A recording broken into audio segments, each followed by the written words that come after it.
Man is not made for defeat. Man can be destroyed, but not defeated.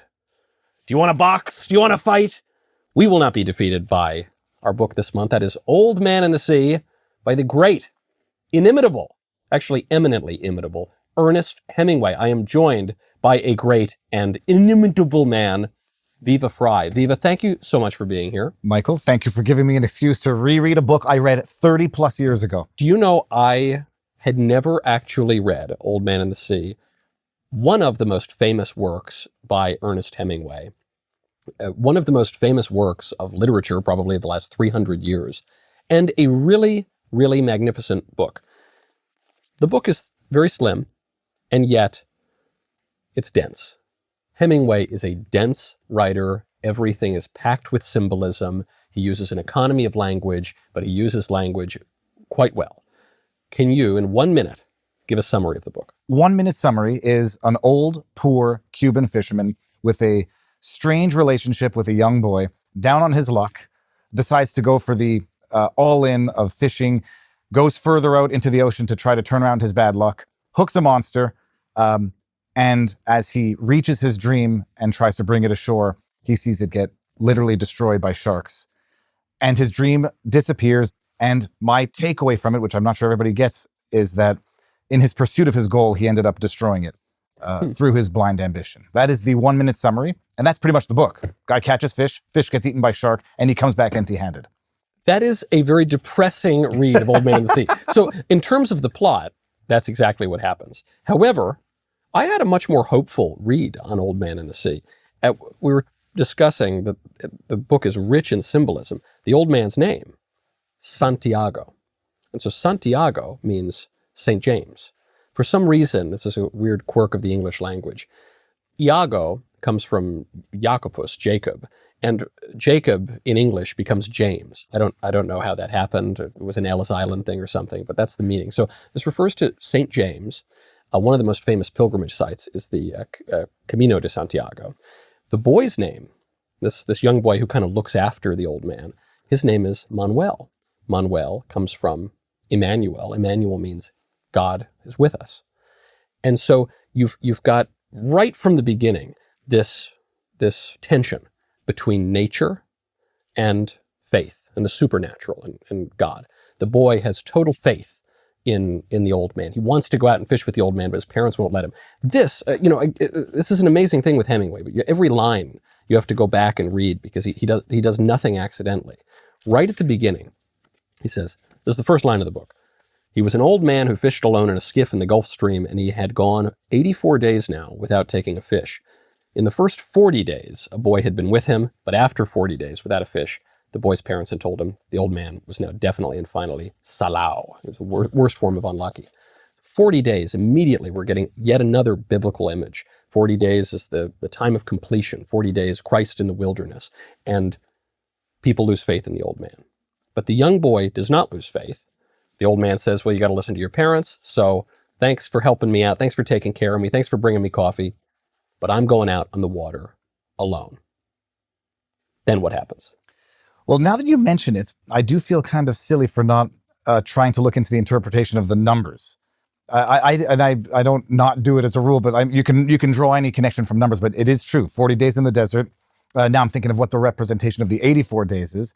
The one easy symbology, as I like to call it, at the end was, well, we'll get there in a bit, but after he's defeated by, the sharks eating his catch, yep, and he's lying down, palms up, that sort of imagery I can get much more easily. So he goes out on his own without the boy and hooks a massive marlin and spends a lot of the book wishing the boy were here. Yeah.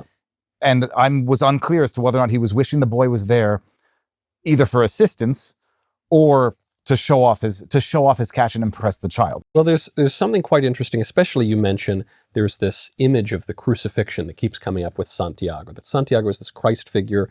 Hemingway says this pretty explicitly at one point when the fishing line cuts Santiago's hand, and he says he let out this "ay." And it was the sort of sound one makes as a nail is driven through one's hand. So this is very clear imagery of the cross. Even when Santiago gets to the beach, he's carrying his mast up and he has to sit down. And this is clear imagery from the walk to Calvary, where Christ is carrying the cross and he falls down. So you have Santiago as this Christ figure. But then when you say, what does the child represent? Manuel is the name of Christ. This is another figural name of Christ, Emmanuel, God is with us. And so you make me think of it just as you mention it. When he says, I wish the boy were with me, there's a natural aspect to that, which is, I wish the boy could help me pull in this marlin. He says, I've hooked a 1,000-pound marlin twice in my life, but I've never taken one in alone. This marlin is bigger than the boat. We find out at the end of the story, it's an 18-foot marlin. So there's this natural idea. I wish the boy were with me to help me bring in this fish. But then there's a supernatural element, which is, I really wish God were with me. You even hear echoes from the cross here when Christ on the cross says, Eli, Eli, lama sabachthani, my God, why have you forsaken me? I wish.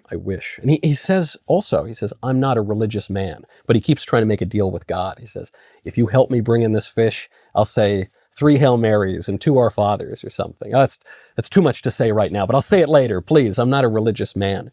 And yet, he does appear to be a religious man. Not at one point, Hemingway observes that he's not conscious, Santiago. He's not always thinking of everything all the time.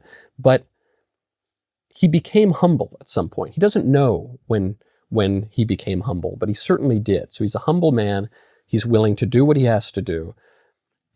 Even when he wakes the boy up so they can both walk down and go on their respective fishing journeys in the morning, say, I'm so tired. I don't want to wake up, but that's what a man must do. There's this sense of duty in following one's station in life. He says, maybe I shouldn't have been a fisherman, but I was born to be a fisherman. This sense of, this is just what I am called to do, and there will be pain and struggle that goes along with this, but that's my lot in life, and I have to pursue my own end. The religious iconography, it was, I'm not sure if that's the right word, but the symbolism was obvious to me. But I think I was tainted in this book reading it the second time around, because I went in reading it having discovered that Ernest Hemingway ended up killing himself. Yeah. So I'm reading this book with that in mind. And when I come to the famous line of man can be destroyed but not defeated, I didn't read that as an observation. I read that as a wish or as an aspiration.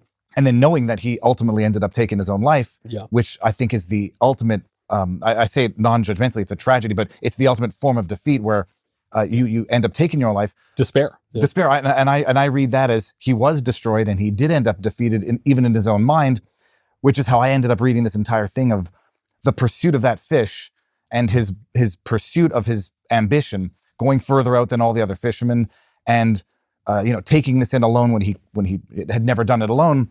And then once he finally accomplishes that goal, or what he thought was accomplishing it, then the sharks come and they end up defacing the fish. And I remember one line which stuck for me the first time I read it was he couldn't look at his mutilated fish after the sharks took a bite out of it, because you have this beautiful creature. Yeah. And and it's worth mentioning, the only reason the sharks were able to start eating his prize catch is because the fish was so big. He couldn't bring him ashore, on the boat. And he harpooned it, and then it started bleeding, and then he knew that this was sort of, he had accomplished his goal at that point.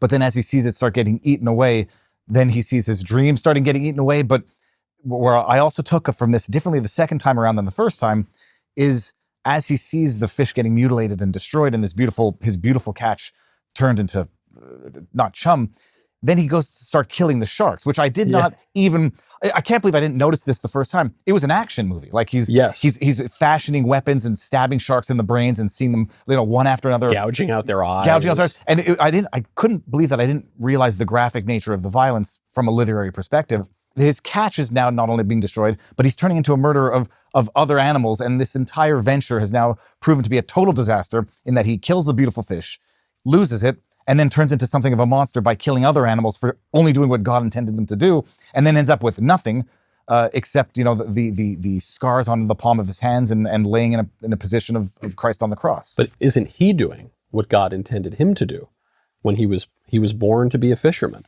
And he takes some solace in at least killing these sharks. But he says at the end, to your point, he says to Manuel, "They beat me, Manolin." Manolin is the diminutive, like a mandolin too, but of Manuel. "They beat me, Manolin. They truly beat me. But Manolin says, he didn't beat you, not the fish. Santiago beat the marlin. They were both just doing what they were made to do, and he won through his cleverness and through his deceit, he points out. Then the sharks came, and ate him, and he wound up with nothing. But I suppose the reason I don't end on a note of despair is, as Hemingway ended his own life, is the way the book ends is they get ready to go back out the next day. And the boy who had been forbidden to go fishing with this old man anymore, he says, forget about my parents. You're due for some luck. And we won't need luck. I'll bring the luck, he says. And especially as the figure whose name comes from Emmanuel, that carries a lot of religious significance. He says, I'll bring the luck, but we're going to go back out there. So after this amazing journey, it's gone on day and night, and sharks are coming, and he's fashioning new harpoons from knives and oars, and he's stabbing out shark brains and everything. And he gets back. He seems like he's been totally defeated. He's lying down, as if entombed. The novel does end with Manolin coming in and saying, okay, ready to go out tomorrow? Yeah, true. He's going to get ready to go back out because he's got no choice, because he's a fisherman and it's so impoverished. He needed the meat to live. But all of his venture, all of the adventure, all of the whatever he accomplished was actually misunderstood by the people who looked on at him. They didn't even see the marlin skeleton and say, oh my God, look what this guy accomplished. They thought that was the shark, which is the ultimate kick in the teeth. For him, it's like, even from the outside perspectives, nobody knows what I did. And I was defeated in all senses, except for continuing to dream about the lions, as the last line of the book is. And so he's dreaming about the lions, but I still didn't even see that as a positive. I saw that as, again, more of the blind ambition and wanting to be a lion, where at the end of the day, he did not accomplish the goal. And not only that, but he ultimately destroyed everything within the orbit of what his goal was, which was the marlin itself, the sharks themselves, and then coming back empty-handed, only to be misunderstood in his achievement by the tourists. But you mentioned the lion. Where does the lion is one of the first images in the whole book. And it's this dream he has of his childhood. He says these lions in Africa. So you don't really have much of what kind of childhood he had or why he's dreaming. But he says, I don't dream anymore, even of my wife. He took his wife's picture off the wall. He still has the religious pictures on the wall as a kind of monument to this life he had with his wife. But his wife's gone, makes him too sad to look at his wife. He just has these dreams of his childhood. And he ends also on those dreams of his childhood. And this man he's old. This hand becomes arthritic while he's on the boat. And he says it's like the hand already had rigor mortis. And he says he's thinking about chopping his hand off if it goes stiff again, which also would appear to be an allusion to the New Testament, where Christ said, if your hand offends you, cut it off. But the hand comes back to life. Just when you think he's dead, that hand comes back to life. And then at the end, as you say, he's lost everything. You kind of wonder when he's lying there, finally so exhausted, and the young boy is looking at him. You wonder, is this guy dead? Is this finally it? I mean, he's barely eaten for days, but he comes back to life. I suppose this is that final hopefulness I see. There's this theme of the cross, which endures throughout the book, but then also resurrection in the hand, in his whole body, in going back out to the sea the following day. I was, I'd say, tainted by the fact that knowing how Hemingway ended his life, is this book intended to be the human accomplishment or a testament to the human spirit? But I read that line as written by someone who ultimately would be defeated, and that it was a hope and an aspiration for himself, but ultimately it didn't even pan out that way for Hemingway that maybe himself. there's a divergence between Hemingway's aspiration, what he's putting into his work, and what happens in his own life. You mentioned the persistence of the human spirit, and that brings up one figure, personally very important figure to me as a New Yorker and a baseball fan. Oh, DiMaggio. DiMaggio is all over the book. And baseball really matters to Cubans. Cubans are big baseball people. And the reason I think he keeps bringing up DiMaggio is because DiMaggio just persisted. He'd go through dry periods. He also had his amazing hit streak, but he's Joltin' Joe. I mean, you think about the Paul Simon song, "Where Have You Gone, Joe DiMaggio? Our nation turns its lonely eyes to you." That he was this symbol of just absolute perseverance. You just couldn't keep the guy down. And then this brings up another tension in the book, which is the tension between the individual capacity for achievement and broader collective forces. So there's a disagreement. I forget exactly where it is in the book, but they're talking about the boy and Santiago about the baseball games. How are the Yankees doing? He says, "Oh, the Yankees, they're going to be okay because DiMaggio's back." I said, "But DiMaggio's just one player." He said, "Yeah, but he's just one player, but he's the heart of the team. That one individual is actually motivating the team and carrying the team." And then when Santiago's out at sea and it's just him and the fish, he straps the fish to the side. They're coming in, and he raises this question. He said, "Am I bringing the fish in, or is the fish bringing me in? Who really has agency here? Or are we just both kind of coming on in together? What is the driving spirit in the action of our lives?" The DiMaggio part, I knew only the summary. DiMaggio is a great name in baseball, and the Cuban connection to baseball I appreciated as well. But yeah, it is the question. Well, there was a point in the book where he says that he sees himself in the fish, and then he sees himself getting devoured by the forces of nature. Yeah, and then ultimately at the end of the book, does he end up ever becoming the DiMaggio that he wanted to be, or does he have to accept the fact that he's no DiMaggio? Well, isn't the answer both? That according to the order of nature, he's going to wind up a skeleton just like that fish, and people aren't going to recognize him, and they might think he's a shark too, but they won't be able to distinguish him from any other human being, just as they can't distinguish the marlin from the shark.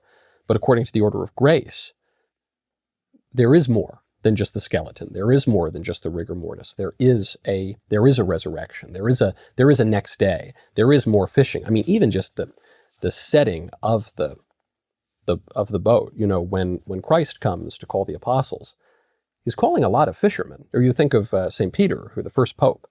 Well, the popes wear a ring, and it's the fisher's ring, because Peter's a fisherman, and he says, "Well, I look for fish."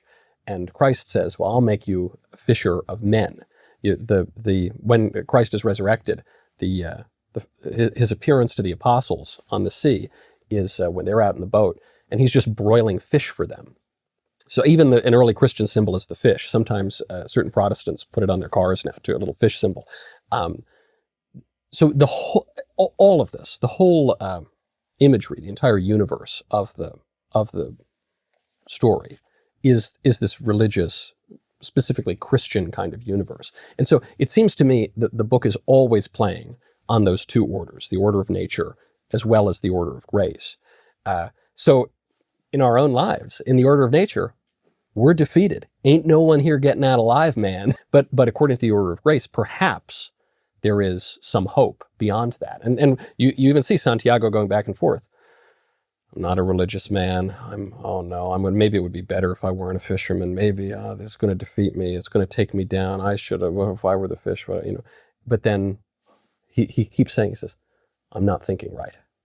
No, I shouldn't cut my arm. No, I'm not thinking, no, there's more. I've got to stay focused. Focus on your task at hand. You've got to come into port." I've been relating to the idea of saying, "I'm not a religious man," and then finding yourself praying to God multiple times a day. Many such cases. I very much appreciated that element of the book because I can relate to that on a daily basis. Now, right. The one question I did have about the book was the relationship between the boy and Santiago and the parents' role in it. Having no idea as to what life was like as a fisherman and living in today's age where you would be very skeptical and ask a lot of questions about a relationship of an elderly man with a young boy. And I say not to be funny. And says something about our age, probably. No question. It's like, and so that was another element where I'm reading this like, okay, what kind of parents let their kid hang out with an old fisherman without supervision, but without asking many more questions? Santiago mentions early in the book when he's recounting, having trained this boy. He says, "You remember when I took you out, you were 5 years old and you almost died, because the fish was so big and it almost, ripped the boat apart. And that did make me think, well, hold on, that's dangerous. This is a dangerous job. They're going out there with sharks and barracudas and giant marlins, and they're sending their kid out there because, well, not because it's easy, but because this is what they have to do. As the boy says when they're walking down to the shore, this is what it means to be a man. And so there's this relationship is a relationship of education. He is teaching the boy. The boy says, I still have so much to learn. You've given me so many skills. And the old man, he's a great fisherman. He out there alone, broken, not having eaten, arthritic. He still does hook this 18-foot marlin. He's a 1,000-pound marlin. So he's really good. He does have something to teach the boy. But then there's also this beautiful turn to the relationship where, well, it's a turn that we all have in our own lives when our parents take care of us, and then when our parents get old, we have to take care of our parents. That just as this old man has, professionally at least, looked after the boy since he was 5 years old, and an apprentice, I suppose you'd say, so too now in the man's old age, the boy is looking after him, bringing him food, bringing him coffee, spurring him on to say, well, we'll go out there and we'll go get him tomorrow, giving him not just a natural physical encouragement, but a spiritual one as too, which rejuvenates the old man. No, absolutely. Oh, the story about how they almost got killed on the boat, or the kid almost got killed, I read that as the exaggeration of either the old fisherman in the memory, having known, like when I'm with my kids, like, oh, we hooked a 20-pounder, and I never do it. I'm always very honest, but that's how the memory evolves over time, and things become bigger than what they were at the time in hindsight. But no, the transition of the cycle of life being capable elderly man or old capable man teaches to the kid, who then takes care of the parents. Absolutely understood that transition in the book, or at least that evolution. But one thing I read about Hemingway in general is that he wrote about what is now referred to as alpha males versus beta males, and the man that defines the man, and then the men that fail to accomplish what men are supposed to accomplish. That idea that Santiago is what a man is supposed to be, going out, defying all odds, living off what he catches, and achieving that ideal of what a man is, even if it means occasionally getting beaten only to get back up. Right, and going for these long dry spells, and he even, when he's making the comparison to DiMaggio, he says, well, I'd like to go fishing with DiMaggio. I wonder, DiMaggio was poor like us, wasn't he? He's clearly, identifying with this wealthy American baseball player who's married to Marilyn Monroe, but he sees that beyond those superficial attributes, there's this deeper connection, and ultimately that is he's describing something, I think, of human nature. There's one. This is a really minor point, but it's something that if you're reading this book for the first time, you'll probably have the reaction I did. One point he says, some dolphins come by, and he pulls a dolphin into the boat, and he decides he's going to eat the dolphin raw to give himself energy to carry on. And in my mind, and I actually know a little bit about fish, so I should have realized what he was talking about. That it's a mahi-mahi. A mahi-mahi, the dolphin fish. Yes. Not like a porpoise, not like not flipper. And so in my mind, this absolute psycho is ripping a dolphin apart, but he's not. He's eating the mahi-mahi. And, but then he says something that is, I think, profound. He says, it was too late to be nourished by food. He says it more eloquently, but he says, no, because he's getting a little sickened, nauseated by eating the raw mahi-mahi. He said mahi-mahi is really good cooked, but it's really bad raw. And so he's starting to get nauseated, and he says, it's too late in the game for me to be nourished by food. But you can tell he's unclear in the head. He keeps vacillating back and forth. But I think there's something true here, which ties in with the persistent religious symbolism, which is, he says, look, my body is going to decay. It is decaying. It's going to die. If there is to be an ultimate nourishment for me, it's not probably going to be a physical nourishment. That's going to fail me. There's got to be some other kind of nourishment. And he does, gird his loins, but that nourishment comes through his representation of the passion, of the walk of Christ. every interpretation that I've read refers to that, dreaming of lions as triumph. Yeah. And viewing it negatively, and not only did I not view it as triumph, I viewed it as sort of like almost remorse or almost jealousy. But now putting all of this together, if we're going to go with a very, very religious interpretation of the ending, now I'm wondering if he doesn't actually just die in his sleep and ascend to the heavens. You're certainly right in that he will die. So if it's not today, I don't think it literally happens at the end of the book, but it could be the next day. He's a really old guy. Fishing is a really hard life, and he doesn't eat that much. So that will happen, and I think that constant reminder, this memento mori, which you even see in it's the blood and the kind of the natural churning of life throughout the book, reminds you of that this will happen. So then, what do we set our minds on to prepare for that? It's interesting. When reading it, I do wonder, and I felt that he felt the remorse for having killed the sharks and not pride in it at the end of the day. But I'm not sure if that's me projecting how I would feel under such circumstances where... I thought he felt good about killing the sharks. At the moment, I think he on the boat when he's in the battle, where he thinks that there's still a chance of him salvaging half of the fish. Yeah. But then my impression was by the end of it, he feels tremendous remorse that he's destroyed everything. It was all for now. Process. But then once again, this does bring up our lives. We're born, we do things, we struggle, we endure pain, we forge relationships, we build families, we do all this stuff. And then at the end, we all end up in the same place, at least as a matter of nature. But even this image, this is a persistent image in literature, the image of the shipwreck, of, even the image of transgressing the limits within the sea. You see this in Dante, the image of Ulysses, his sin as he transgresses the limits, and this leads to the shipwreck. So this idea of the shipwreck persists throughout all of Western literature. And you come into the end and you say, well, what was it all for? All I have here is... I haven't really eaten anything other than some gross mahi-mahi raw, and all I got is a skeleton. And what was it all for? But then he goes out and does it again. Well, what was it for? This is what you're born for. This is part of your nature. You're not even always conscious of it. But, is there some meaning to it?